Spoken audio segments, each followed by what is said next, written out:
Kasi ako'y binayaran? How dare you? Hindi ako katulad mo siguro. Tinuring ko na kayo ay magiging ninang ko or mapagkakatiwalaan sa lahat ng bagay. Pero ano ngayon ang nangyari, mga kaibigan? Na mismong inaanak mo, ipinapalapa mo pala. Masaya ka ba niya sa ginagawa mo? Masaya ka ba na dahil sa iyong mga ginagawa na yan ay nagkaka-content yung alaga mo? Pero yung mga lumabas na ito, mga kaibigan, na paninira ninyo kay Kalinga Prab at paggawa ninyo ng kwento sa akin, napaka-plastic mo. Sa totoo lang, kung kailan ka nag-edad, naging plastic ka.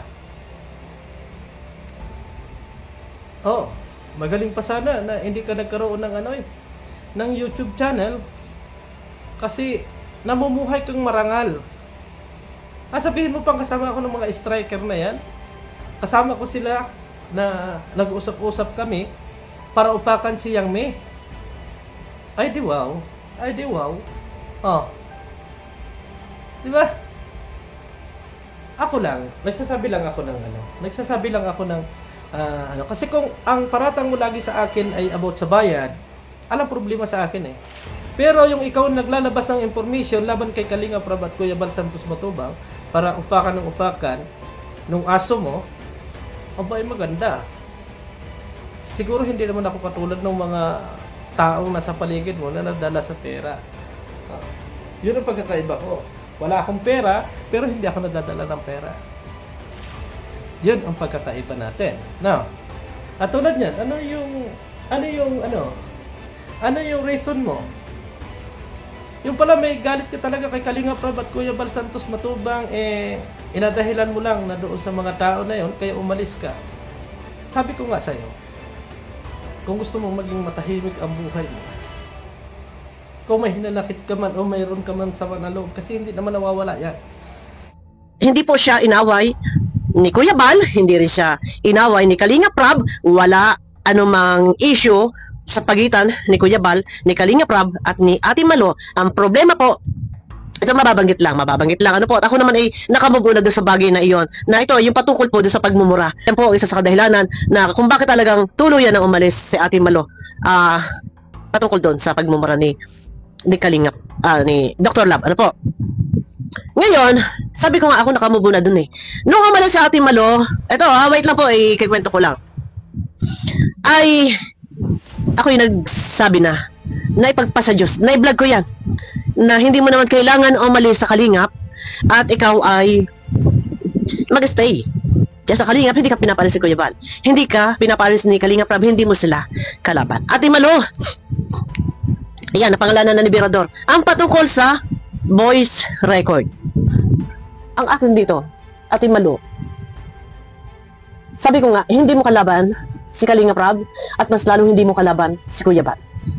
Ano, kung meron man ikaw na kinamumuhian, sabihin natin na hanggang sa ngayon hindi ka makamove on, ilabas natin, ilabas mo si Kuya Bal, si Kalinga Prab. Kamusta mga Kalingap, mga ka-Adonis? Napanood ko yung vlog ni Birador at ni Bopil patungkol dito kay Ninang Malu de los Santos. Yes, Ninang Malu de los Santos, sapagkat ninang namin siya ni Kalinga Prab. Alam niyo naman kung bakit.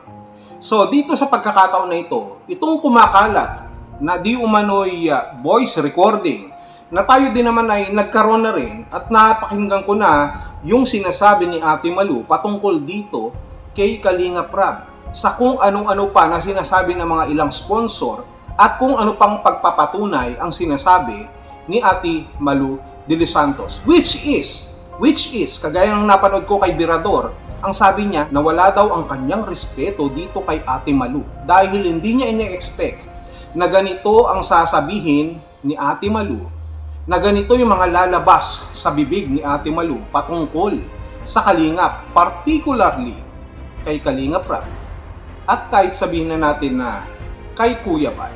Dahil pag pinag-uusapan ng Kalingap, ibig sabihin, Kuya Bal Santos Matubang, Kalinga Prab. Yan ang malinaw dyan. So, ang sabi din naman ni Bopil, maraming beses siyang nagpaalala na kung may samaan ng loob itong si Ninang Malu de los Santos ay huwag lumakad ng patagilid na kagaya ng isang alimango sa dalampasigan. Kung hindi, lumakad lamang ng diretso. Na kung ano ang kanyang puntirya, kung sino man ang tao na nakapanakit sa kanya, na kagaya ni Dr. Lab, mabanggit lang natin, ay yun lamang ang kanyang puntiryahin. Huwag na yung mga nasa gilid na hindi naman daw niya kalaban. Which is tama naman ang sinasabi ni Bopil. At dahil dito, ang sabi daw ni Ate Malu ay hindi naman daw niya babanatan ng Kalinga. Pero dahil dito sa lumabas at napakinggan natin na audio na nag-leak, kabaliktaran pala ang sinasabi. Ibig sabihin, nung umalis itong si Ate Malu sa Kalingap, nang magpaalam siyang umalis, hindi lamang basta patungkol dito sa kanyang hidwaan kay Dr. Lab, kung hindi sa mismong pamunuan na rin ng Kalingap. At dito nga lumabas sa nadinig natin, dahil kung hindi yan, kung hindi may sama ng loob, kung hindi may tampo o hindi may galit itong si Ate Malu, kila Kalingap Rab, kila Kuya Bal at sa Kalingap, hindi niya ito gagawin. Hindi niya papatira, hindi niya ipapakontent, hindi siya magsasalita ng laban sa kung anuman sa dalawa na ito, kay Kalingap Rab o kay Kuya Bal. Bagkos, ang gagawin niya, kung talagang gusto niyang maayos ang problema at gusto niyang maliwanagan sa mga bagay-bagay na hindi nila pinagkakaintindihan, ipipm niya, kakausapin niya, particularly dun sa kanilang issue. Pero ang sa tingin ko dito, kung ano ang punot dulo, ang nag-ugat dito ay dahil sa inisip ni Ate Malu na hindi siya kinampihan, na hindi siya ipinagtanggol ni Kuya Bal, ni Kalingap Rab, kay Dr. Lab, na parang iniisip niya, hindi pala parang, iniisip niya na mas mahalaga pa si Dr. Lab kesa sa kanya. Hindi niya nakuha yung pabor. At dahil dito, nagkaroon siya ng tampo na siguro na lumaki na lang ng lumaki o kung anuman. At dito nagkaroon siya, nagtanim siya ng galit. At itong pagkakataon na ito, hindi natin alam kung sinasadya man o hindi itong voice leak na ito. Ang masasabi lamang natin, it is intended already to be known by the public or by the community of Kalingap. Kasi kahit na itago mo yan, alam natin na yung mga screenshot, yung mga voice recording ay kumakalat yan. Kahit ipagkatiwala mo pa sa isang tao na pinagkakatiwalaan mo, subalit ang problema, yung tao na pinagkakatiwalaan mo, marami ring pinagkakatiwalaan. At dahil sa pagtitiwala na ito, yan, kumakalat ngayon yung bagay na ipinagkatiwala mo, which is yung voice recording ng paninira, ng mga negatibong komento, ng mga pagpapatunay na kesyo na ganito, oo, nandoon ako, o na kesyo ganito na ganyan o ganon. At nadamay pa si Birador na sinasabi niyang kaya daw nananahimik ay dahil daw nabayaran. Kumbaga, tinitira na ni Ninang Malu ang kanyang inaanak at tinira niya na rin yung tiyanak ng Kalingap. Inaanak at isang tiyanak. At siyempre, kasama na dito, pag sinabing Kalingap talaga, buong Kalingap na yan. Nagkataon lang talaga na lumabas na yan sa ganitong pagkakataon, sa ganitong panahon, na mabuti na rin para alam natin kung ano ang nangyayari sa ating likuran. Wala akong against kay Ate Malu. Wala akong personal na kung anuman. Tayo ay nagkakaiba-iba lamang base sa ating mga experiences, ating mga naranasan dito sa Kalingap. Kung si Ate Malu ay may sama ng loob o galit kila Kuya Bal, kay Kalingap Rab, ito ay sa pagitan nila na dapat sana ay naisaayos in private. Hindi dyan na masyadong ang private pero nag-leak. At lumalabas talaga na may sama ng loob itong si Ate Malu de los Santos sa Kalingap. Kay Kalingap Rab, kay Kuya Bal Santos Matubang.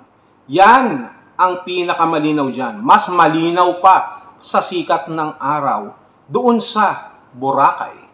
Sa sikat ng araw doon sa Boracay na kung saan sa dalampasigan ay maraming naglalakad-lakad na mga alimango. Yun nga lang, tumagilid. Hindi dumaretso. Sana diretso sapagkat kapag minsan, kadalasan pala, kapag tayo ay lumalakad ng patagilid na kagaya ng isang alimango, hindi tayo nakakarating doon sa dapat nating puntahan. Kadalasan, marami tayong nakikita na nagiging balakid sa kaliwa at kanan para hindi natin marating, para hindi tayo tumuwid sa dapat nating paroonan. Ganyan ang alimango. Ganun ba ang nangyayari ngayon kay Ate Malu de los Santos? Pero isa lamang ang ating masasabi at isa lamang ang ating katanungan. Itong voice recording ba na ito na kumalat ay sinadya o hindi sinasadya? Nasa inyo po ang kasagutan. Ang mga paliwanag, ang mga pangyayari ay nakikita nyo na. It's already unfolding before your eyes. Nasa sa inyo na lamang po kung ano ang inyong papaniwalaan.